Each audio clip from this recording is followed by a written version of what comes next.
ദൈവ തിരുനാമത്തിന് മഹത്വമുണ്ടാവട്ടെ. Bible reading പ്രോഗ്രാമിൽ സംബന്ധിക്കുന്ന ഏവർക്കും കർത്തൃനാമത്തിൽ സ്നേഹവന്ദനം.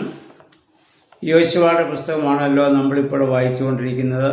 ഇന്ന് നമ്മൾ വായിക്കുന്നത് അതിൻ്റെ 3-ാം അധ്യായമാണ്. ഈ 3-ാം അധ്യായത്തിൽ ഇസ്രായേൽ ജനം എങ്ങനെ യോർദാൻ അക്കരെ കടന്നു എന്നത് വിശദീകരിക്കുകയാണ്. യോശുവ ജനത്തോട് പറഞ്ഞു, നമുക്ക് യോർദാൻ നദി കടന്ന അക്കരയ്ക്ക് കനാൻ ദേശത്ത് നമുക്ക് പോകണം. നിങ്ങൾക്ക് ആ വഴി അറിയാത്തതിനാൽ നിങ്ങൾക്ക് മുന്നേ പുരോഹിതന്മാർ പോകും. അവർ യഹോവയുടെ വാഗ്ദാന പേടകം അവർ ചുമക്കും. ആ പേടകത്തിൻ്റെ പിന്നിൽ അവർ പോകുന്ന വഴിയെ നിങ്ങൾ പോയാൽ മതി.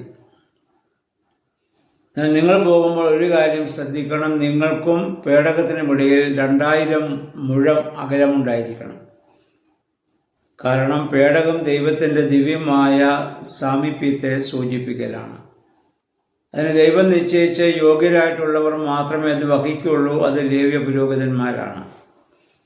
നിങ്ങൾക്കതിനെ സമീപിക്കുവാനോ സ്പർശിക്കുവാനോ സാധ്യമല്ല. അങ്ങനെ വന്നാൽ നിങ്ങൾ ഇല്ലാതായി പോകും. അതുകൊണ്ട് 2000 മുഴം അകലം നിങ്ങൾ പാലിക്കണം. നിങ്ങൾ നിങ്ങളെ തന്നെ വിശുദ്ധീകരിച്ച് യാത്ര ചെയ്യുവാൻ വേണ്ടി നിങ്ങളെ തന്നെ ഒരുക്കുക എന്നുള്ളതാണ്. പിന്നെ പറയുന്നു, ജോഷുവയുടെ യഹോവയായ ദൈവം പറഞ്ഞ 7-ാം വാക്യം നമ്മൾ വായിക്കുന്നു, മോശയോടുകൂടെ ഞാൻ ഇരുന്നതുപോലെ ഞാൻ നിന്നോടുകൂടെ ഇരുന്ന ഇസ്രായേൽ ജനത്തിൻ്റെ നടുവിൽ ഞാൻ നിന്നെ ഉന്നതനാക്കും. കാരണം യോശുവ ഒരുപക്ഷെ ഈ സ്ഥാനം വഹിക്കാൻ അല്പം മടിച്ചു കാണും. 40 വർഷം ദൈവപുരുഷനായ മോശയാണ് ജനത്തെ വഴി നടത്തിയത്. മോശ അതിശക്തനായ ഒരു ദൈവപുരുഷനായിരുന്നുവെന്നും ദൈവം മോശയോട് നേരിട്ട് സംസാരിച്ച കാര്യങ്ങളൊക്കെ യോശുവയ്ക്കറിയാം. അപ്പോൾ തനിക്കതിനുള്ള യോഗ്യതയില്ലല്ലോ, ജനം തന്നെ അംഗീകരിക്കുമോ എന്നൊക്കെയുള്ള ഒരു വിഷമം യോശുവയുടെ മനസ്സിലുണ്ടായി കാണണം. അതുകൊണ്ടായിരിക്കണം യഹോവ പറഞ്ഞത്, ഞാൻ മോശയോട് കൂടെ ഇരുന്നതുപോലെ ഞാൻ നിന്നോടുകൂടെ ഇരിക്കും, ഞാൻ നിന്നെ ശക്തീകരിച്ച് ഇസ്രായേൽ ജനത്തിൻ്റെ ഇടയിൽ ഉന്നതനാക്കും. ജീവിത വിശുദ്ധിയും വിശ്വാസവും ഉണ്ടെങ്കിൽ നമുക്ക് ഏത് കാര്യവും നമുക്ക് സാധിക്കും. അത് നാം എത്ര നിസ്സാരരാണെങ്കിലും ദൈവം നമ്മോട് കൂടെ ഉണ്ടെങ്കിൽ വൻ കാര്യങ്ങളെ പ്രവർത്തിക്കുവാൻ നമുക്ക് സാധിക്കുമെന്നുള്ളതാണ്. ആളുകൾക്ക് മതിപ്പുണ്ടാകത്തക്ക വിധം വിദ്യാഭ്യാസ യോഗ്യതയോ അംഗീകാരമോ നമ്മുടെ കർത്താവിനോ ശിഷ്യന്മാർക്കോ ഒന്നുമില്ലായിരുന്നെന്ന് നമുക്കറിയാം. പക്ഷെ അവർക്കുണ്ടായിരുന്നത് ദൈവം അവരോട് കൂടെ ഉണ്ടായിരുന്നു എന്നുള്ളതാണ്. അപ്പോസ്തല പ്രവൃത്തികൾ 10-ാം അധ്യായം 38-ാം വാക്യത്തിൽ അവിടെ നമ്മൾ വായിക്കുന്ന ഇതാണ്, യേശുവിനെ ആത്മാവ് എങ്ങനെ അഭിഷേകം ചെയ്തു ശക്തീകരിച്ചുവെന്ന് നിങ്ങൾക്കറിയാമല്ലോ. യേശുവിനെ ദൈവത്തിൻ്റെ ആത്മാവ് അഭിഷേകം ചെയ്ത് ശക്തീകരിച്ചു. അതുകൊണ്ട് ജനം അവനെ അംഗീകരിച്ചില്ലെങ്കിലും അവന് ശക്തനായി അവരുടെ ഇടയിൽ നിൽക്കുവാൻ സാധിച്ചതുകൊണ്ടാണ്. നമുക്കറിയാം, ഗോലിയാത്തിനെ കൊല്ലുവാൻ ദാവീദിൻ്റെ യോഗ്യത എന്തായിരുന്നു? ശാരീരികമായോ മറ്റേതെങ്കിലും രീതിയിൽ ഒരു യോഗ്യത ദാവീദിനില്ലായിരുന്നു. പക്ഷേ അവൻ്റെ വിശ്വാസം ദൈവത്താൽ വിളിക്കപ്പെട്ടു എന്നുള്ളതാണ് അവൻ്റെ ശക്തി. അതുകൊണ്ട് വില്ലാളി വീരനായ ഗോലിയാത്തിനെ നിലം പതിപ്പിക്കുവാൻ ദാവീദിന് വലിയ പ്രയാസം ഉണ്ടായില്ല. യോശുവയുടെ യോഗ്യത എന്താണ്? ഒന്നവന് വലിയ ശുശ്രൂഷ മനോഭാവമാണ്. 2 വിശ്വാസത്തിൻ്റെ പൂർണ്ണതയുണ്ട്.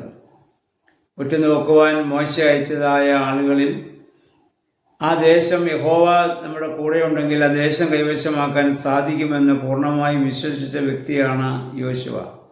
ആ വിശ്വാസത്തിനുള്ള 2 കഠിനാധ്വാനിയാണ്, സ്ഥിരോത്സാഹിയാണ്. അവനെ ദൈവം തെരഞ്ഞെടുത്ത് മോശയുടെ കീഴിൽ അഭ്യസിപ്പിക്കുകയാണ് ചെയ്തത്. നമുക്കറിയാം, ഏലീശായെ ഏലിയാവ് അഭ്യസിപ്പിച്ചു. ഏലിയാവിൻ്റെ കൂടെ നടന്നുകൊണ്ട് എലീശ അനേക കാര്യങ്ങൾ കാണുകയും അദ്ദേഹത്തോട് ചേർന്ന് ശുശ്രൂഷിക്കാൻ സഹായിക്കുകയും അതിനുശേഷം ഏലിയാവിൻ്റെ അതേ ശക്തി, ഇരട്ടി ശക്തി എലീശായ്ക്ക് ലഭിച്ചതായൊക്കെ പഴയ നിയമത്തിൽ നമ്മൾ വായിക്കുന്നുണ്ടല്ലോ. അപ്പോൾ ദൈവത്താൽ തിരഞ്ഞെടുക്കപ്പെട്ട് കഴിഞ്ഞാൽ നമുക്ക് ആത്മാർത്ഥതയും സത്യസന്ധതയും നീതിബോധവും പ്രവർത്തിക്കാനുള്ള മനസ്സുമുണ്ടെങ്കിൽ ദൈവം നമ്മെ ശക്തീകരിക്കും. അത് ഏത് മേഖലയിലായിക്കൊള്ളട്ടെ, അവിടെയെല്ലാം ദൈവം നമ്മെ ശക്തീകരിക്കുമെന്ന് നമ്മൾ മനസ്സിലാക്കുക. തീമോത്തിയോസ് പൗലോസിൻ്റെ കൂടെ നടന്നതുകൊണ്ട് എങ്ങനെയാണ് ഒരു അപ്പസ്തോലനാകുന്നത് ആയിരിക്കേണ്ടതെന്ന് തീമോത്തിയോസ് നന്നായിട്ടറിയാം. അപ്പം അദ്ദേഹത്തിൻ്റെ ജീവിതത്തിനെ കുറിച്ച് പഠിക്കുമ്പോൾ നമുക്കത് മനസ്സിലാക്കാൻ സാധിക്കുന്നുണ്ടല്ലോ. ഒരുപക്ഷെ മോശയിൽ നിന്ന് ഈ നേതൃത്വ സ്ഥാനം ഏറ്റെടുക്കാൻ ഇസ്രായേൽ ജനങ്ങളിൽ അനേകർ ഒരുപക്ഷെ ആഗ്രഹിച്ചു കാണും. പക്ഷെ ദൈവം അവരെ ഒന്നുമല്ല തിരഞ്ഞെടുത്തത്, യോശുവയാണെന്ന് നമ്മൾ ഓർക്കേണ്ടതാണ്. നിങ്ങളുടെ യോശുവ 9-ാം വാക്യത്തിൽ യോശുവ ജനങ്ങളോട് പറയുന്ന ഒരു വചനം ഇതാണ്: നിങ്ങൾ ദൈവമായ യഹോവയുടെ വചനങ്ങളെ കേൾക്കുവിൻ. ദൈവത്തിൻ്റെ വചനങ്ങളെ കേൾക്കുവാൻ നിങ്ങൾ ശ്രമിക്കുവിൻ. യോശുവ രാവും പകലും ദൈവത്തിൻ്റെ വചനം ധ്യാനിച്ചിട്ടുണ്ടാവും. ആ ഒരു അനുഭവത്തിൽ നിന്നാണ് അദ്ദേഹം ജനങ്ങളോട് പറയുന്നത്, ദൈവത്തിൻ്റെ വചനം നിങ്ങൾ കേൾക്കണം.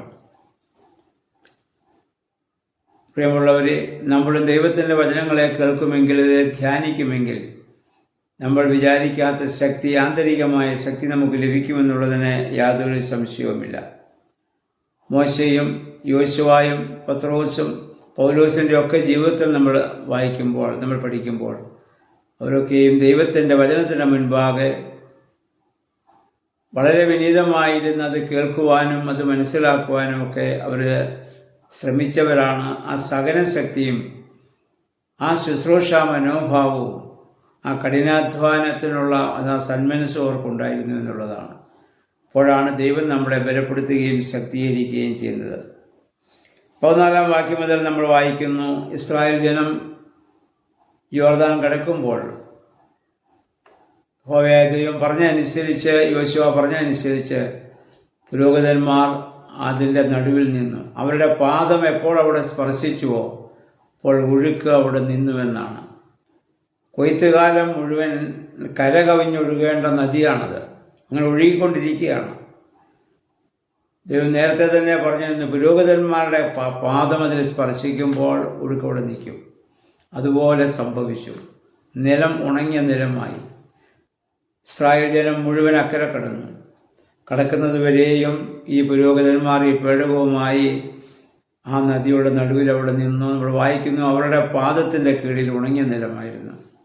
പണ്ട് മോശ ഇസ്രായേൽ ജനത്തെ മിസ്രൈമിൽ നിന്ന് കൊണ്ടുവരുന്ന സമയത്ത് ചെങ്കടൽ കടന്നപ്പോൾ എങ്ങനെ സംഭവിച്ചുവോ അത് തന്നെ ഇവിടെ സംഭവിക്കുകയാണ്.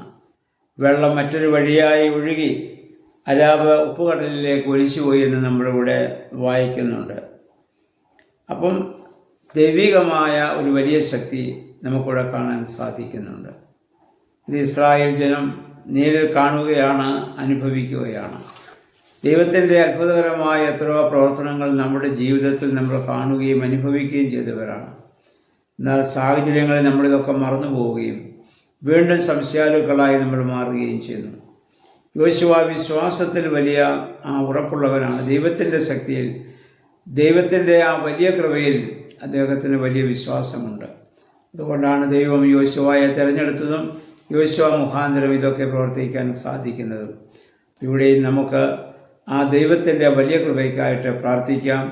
പരിശുദ്ധാത്മാവ് നമ്മോടുകൂടി ഉണ്ടെങ്കിൽ മാത്രമേ ഏതൊരു പ്രതിസന്ധി ഘട്ടങ്ങളെയും നമുക്ക് തരണം ചെയ്യുവാനും ദൈവത്തിന് വേണ്ടി ജീവിക്കുവാനും പ്രവർത്തിക്കുവാനും നമുക്ക് സാധിക്കത്തുള്ളൂ. ദൈവമേ, പരിശുദ്ധാത്മാവേ, അതിന് ഞങ്ങളെ ശക്തീകരിക്കണമെന്ന് നമുക്ക് പ്രാർത്ഥിക്കാം. ദൈവം അതിന് നമ്മെ സഹായിക്കുമാറാകട്ടെ.